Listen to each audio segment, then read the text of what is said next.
안녕하세요. 세계 궁금증 사전 세공사입니다. 여러분 유방암 인식 향상 캠페인이라고 들어보셨나요? 매년 10월 전 세계는 핑크리본으로 물듭니다. 유방암 인식의 달. 그런데 올해 한국에서는 한 패션 매거진의 캠페인이 전혀 다른 이유로 세간의 주목을 받았죠.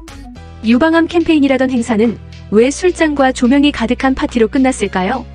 그리고 모였다는 기부금은 정말 어디로 간 걸까요? 오늘은 러브 UW는 어떤 행사인지, 유방암 인식 향상 캠페인은 어떤 캠페인인지, 이번 우리나라 행사는 왜 유독 이슈가 되었는지 등등 파헤쳐 나가보도록 하겠습니다. 같이 세공사와 함께 가보실까요? 1부 이 행사는 어떤 행사였나? W코리어가 주최한 러브 UW는 2006년부터 이어진 유방암 인식 향상 캠페인입니다. 올해로 20년. 여성의 유방암 조기검진 중요성을 알리고 기부를 통해 환자와 저소득층 여성을 돕겠다는 명분이었습니다. 서울의 한 특급 호텔에서 열린 이번 행사에는 유명 배우, 아이돌, 모델들이 총출동했고 매체들은 스타들의 향연이라며 화려한 레드카펫을 실시간 중계했죠. 하지만 정작 행사 현장에는 의학 정보도 환자 이야기도 검진 캠페인도 없었습니다. 대신 샴페인과 음악 그리고 몸매의 MMA가 울려 퍼졌습니다. 2부 이 행사는 어떤 돈으로 열렸을까? 그렇다면 이런 대규모 행사는 누가, 어떤 돈으로 연 걸까요? 주체는 W코리어. 후원은 패션 뷰티 브랜드들, 그리고 일부 협찬 기업들이었습니다. 즉 브랜드들이 협찬비를 내고 그 돈으로 장소를 빌리고 조명을 세우고 셀럽을 초청한 구조죠. 행사 자체는 기부 목적이라 했지만 기부금과 행사 비용이 구분되지 않은 채 진행됐습니다. 다시 말해 기부를 위해 열렸지만 기부보다 화려함이 중심이 된 행사였던 셈입니다. 3부 연예인들은 왜 참여했을까? 그럼 연예인들은 왜 이 자리에 갔을까요? 그들 대부분은 이렇게 생각했을 겁니다. 좋은 일이라니까 참여했어요. 유방암 인식 캠페인이라길래 사회적 의미가 있다고 생각했습니다. W코리어는 패션계에서 영향력 있는 매체이기도 하죠. 참석하면 잡지 화보, 브랜드 협찬, 이미지 향상 등 엔터테인먼트 업계에서는 중요한 관계 유지의 의미도 있습니다. 하지만 이번엔 달랐습니다. 대중은 이렇게 물었습니다.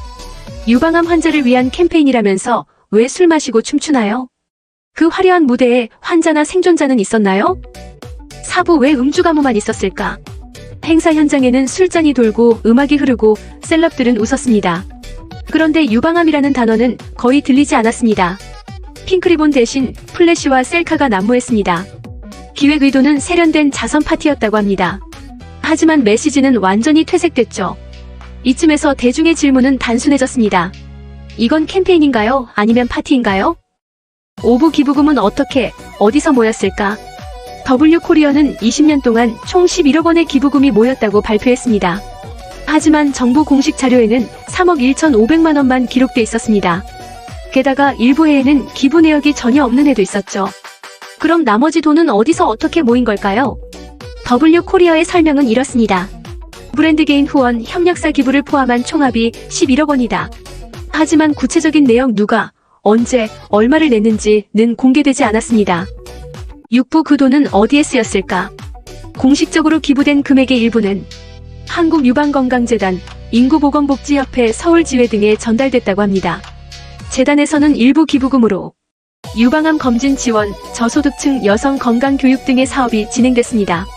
하지만 행사마다 수천만 원의 예산이 들어가는 만큼 실제 기부금이 행사비보다 적은 해도 있었습니다. 그 말은 곧 기부의 이름으로 진행된 파티가 정작 기부보다 더 많은 돈을 썼을 수도 있다는 뜻이죠.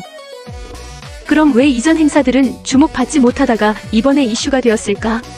W코리어가 주최한 LOVEYOURW 캠페인의 이전 행사 방식과 왜 이번엔 이슈가 되었는지를 비교하여 정리해볼게요. 이전 행사 방식. 캠페인은 2006년부터 시작되었으며 유방암 조기검진의 중요성 및 인식 향상을 목적으로 한 이벤트였습니다.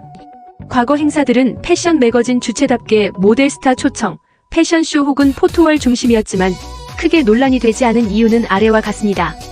행사 내용이 비교적 단순하고 대중 언론의 관심이 덜했음. 캠페인 목적이 전면에 나왔고 유방암 인식 향상이라는 메시지가 행사 초반에는 비교적 중립적으로 받아들여졌음. SNS나 온라인 미디어 영향력이 지금보다 적었고 행사 모습이 대중에게 널리 확대되지 않았음. 브랜드 협찬 패션쇼 요소가 많았지만 파티, 음주 등의 이미지보다는 기부인식 캠페인이라는 시각이 우세했음. 왜 이번엔 이슈가 되었나? 이번 2025년 행사에서는 스타들의 음주, 파티 분위기, 연예인 중심 포토월 메시지 없는 연예인 이벤트라는 비판이 나왔습니다. 행사 중 유방암 관련 정보나 검진 권유 등의 내용이 거의 언급되지 않았다는 지적이 많았고, 그로 인해 이건 유방암 캠페인이 아니라 연예인 파티냐? 는 의문이 제기됐습니다. 또한 기부금 사용 및 공개 내역, 기부액 규모와 행사 비용 대비 투명성 등이 언론 SNS에서 문제로 떠올랐습니다. 디지털 미디어 및 SNS 영향력이 커지면서 행사 현장의 이미지가 빠르게 확산되었고 대중의 시선이 예전보다 까다로워졌습니다. 이슈화된 연예인 브랜드의 노출 중심 이미지가 캠페인 취지와 충돌하면서 반발이 커졌습니다. 요약. 과거에는 비교적 조용히 캠페인 목적이 중심이 되면서 큰 논란 없이 진행됐지만 이번엔 형태가 바뀌고 대중미디어의 시선이 달라지고 메시지와 실행 간 괴리가 커지면서 이슈가 된 거예요. 7부 마무리 그리고 남은 질문. 이 사건은 단순히 한 행사의 논란이 아닙니다. 선한 명분 뒤에 가려진 브랜드 마케팅에 민낯이기도 합니다. 좋은 일을 한다고 믿고 참여한 사람들, 하지만 정작 누구를 위한 행사였는지는 여전히 불분명합니다. 유방암 인식의 달 10월, 우리에게 필요한 건 더 많은 조명도, 더 화려한 무대도 아닙니다. 진짜 필요한 건 환자들의 목소리, 그리고 투명한 기부입니다. 오늘의 세계 궁금증사전 세공사는 이번 이야기를 통해 우리 모두가 명분보다 진심을 생각해보는 계기가 되었으면 좋겠다 생각합니다. 화려한 무대보다 조용히 싸우고 있는 환자 한 사람 한 사람을 잊지 않기를 바랍니다. 당신의 클릭 한 번이 누군가에게는 큰 관심이 됩니다. 시청해주셔서 감사합니다. 구독과 좋아요 그리고 알림 설정으로 저와 함께 이런 이야기를 계속 이어가주세요. 여러분의 관심이 다음엔 진짜 변화를 만듭니다.